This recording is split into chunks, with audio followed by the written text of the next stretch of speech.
यश भारत जीवन ज्योतिष में हम आज फिर पुनः आईपीएस अधिकारी मनोहर वर्मा जी से रूबरू हो रहे हैं और इस बार का हमारा विषय काफ़ी महत्वपूर्ण है। अंग्रेजी वर्ष के हिसाब से सबसे पहला त्यौहार मकर संक्रांति का पड़ता है 14 जनवरी को। मकर संक्रांति क्यों मनाई जाती है और इस दिन लड्डुओं का क्या उपयोग है कि लड्डू तिली के लड्डू का विशेष महत्व होता है। तो आदरणीय वर्मा जी ये बताइए कि तिली के लड्डू और मकर संक्रांति का क्या गठजोड़ है।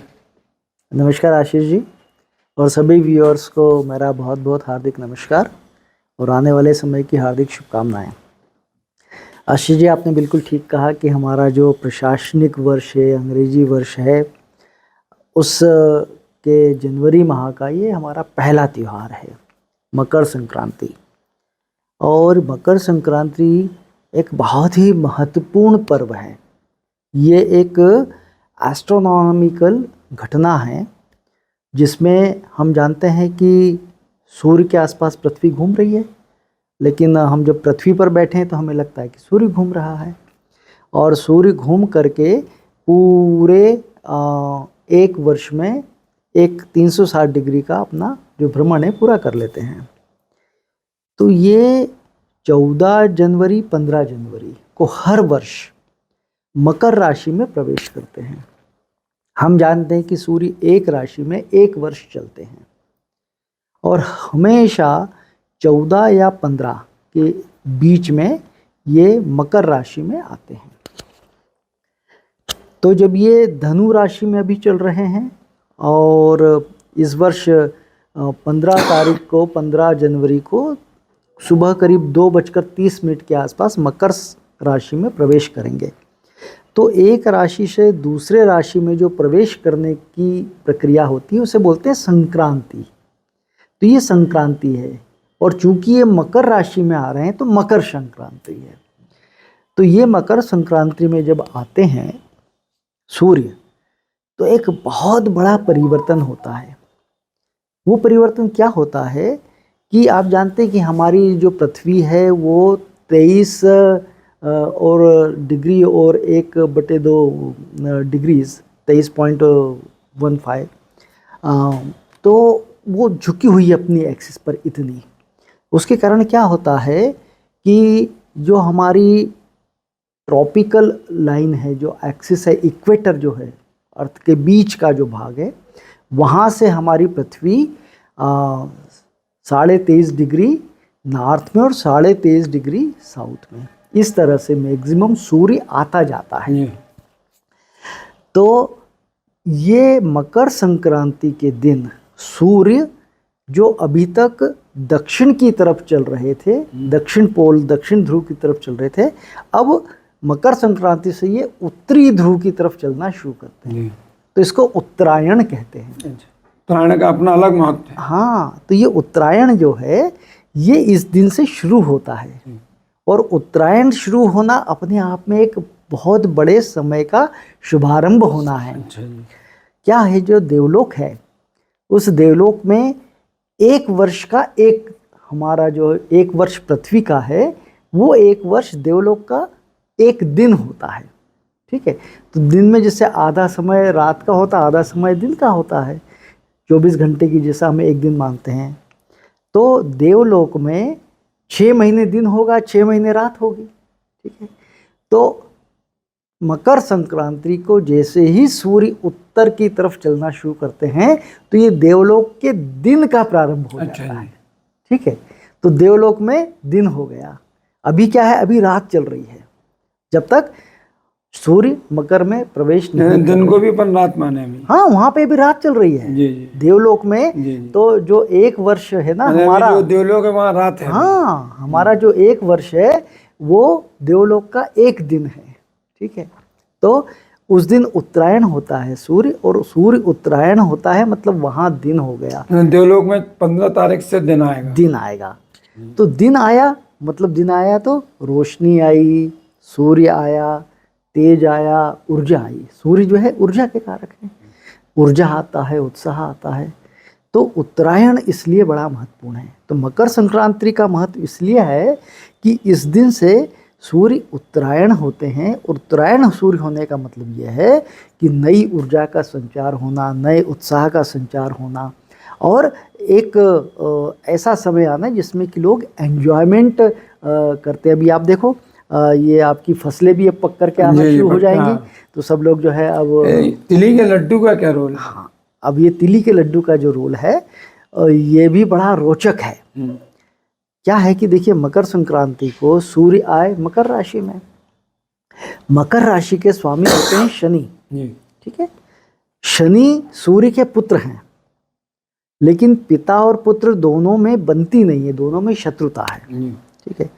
हमारे लोग जानते होंगे, अधिकांश लोग, कि सूर्य की जो पत्नी थी संध्या, तो वो सूर्य के ताप को सहन नहीं कर पाती थी, तो अपने आप को उतना मजबूत करने के लिए कि सूर्य के ताप को वो सहन कर सकें, वो तपस्या में चली गई बगैर अपने पति को बताए।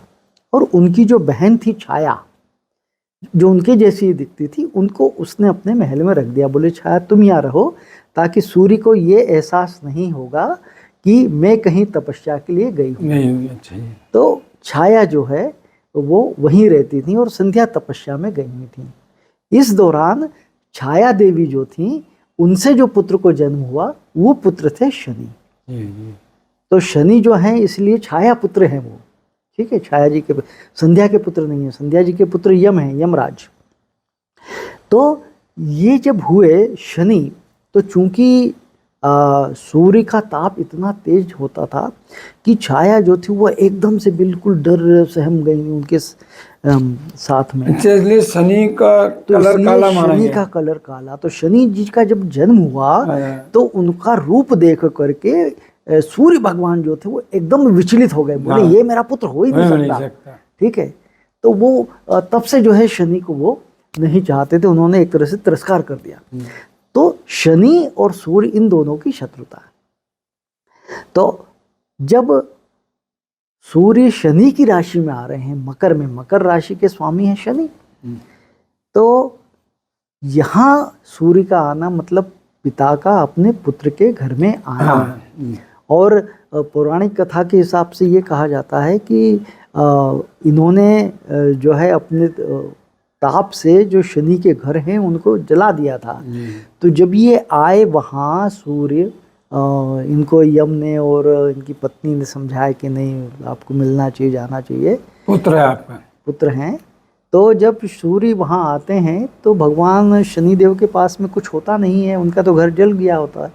तो वो तिल उनके पास रहते हैं कुछ, तो शनि के पास, शनि के पास, तो वो तिल जो है उससे उनका अर्चन करते हैं, तिल से उनकी स्वागत करते हैं, सूर्य की पूजा करते हैं। हाँ, तो भगवान सूर्यदेव प्रसन्न होते हैं और उनका जो फिर घर है कुंभ और ये मकर दोनों को जो है वो आशीर्वाद देते हैं, परिपूर्ण करते हैं।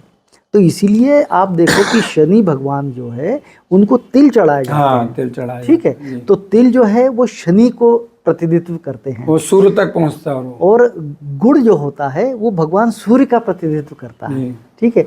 तो इसलिए तिल और गुड़ ये दोनों मिलाते हैं। गुड़ यानी सूर्य, तिल यानी शनि, इसका लड्डू, इसलिए तिल का लड्डू, तो इसलिए तिल का लड्डू होता है, गुड़ और तिल का लड्डू। तो ये इन दोनों को मिला, अपन ऐसा कह सकते हैं सूर्य और शनि का मिलान है तिल का लड्डू। हाँ, एग्जैक्टली। और इसीलिए विशेष करके जिन लोगों की कुंडली में सूर्य और शनि साथ में बैठे हुए हैं उनको तिल का लड्डू खाना, उनको तिल का लड्डू खाना भी चाहिए और लोगों को खिलाना भी चाहिए। इसीलिए आप देखो मकर संक्रांति के दिन तिल और गुड़ का दान किया जाता है, ठीक है। इससे सूर्यदेव भी प्रसन्न होते हैं और शनिदेव भी प्रसन्न होते हैं। तो ये जो है एस्ट्रोलॉजिकली तिल और गुड़ इन दोनों के मिश्रण से बना हुआ लड्डू लोगों को दान करना, खुद ग्रहण करना, ये आपके सूर्य और शनि कई तिल के लड्डू, काली तिल भी रहती है, उसका क्या है? काली तिल भी होती है, सफेद तिल भी होती है। सफेद तो काली तिल का क्या है? काली तिल जो होती है, मैं इसलिए पूछ रहा हूँ कि नई पीढ़ी को पता होना चाहिए।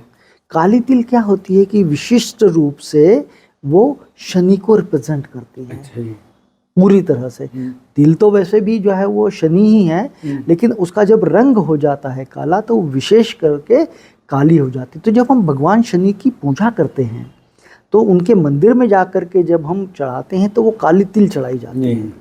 और जब हम भगवान सूर्यदेव को अर्पण करते हैं तो वो सफ़ेद तिल को करते हैं, ठीक है।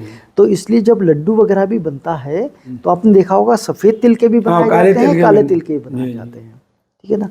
तो ये काली जो है विशेष करके भगवान शनिदेव के चढ़ाने के लिए, उनके पूजन के लिए उपयोग में आती है।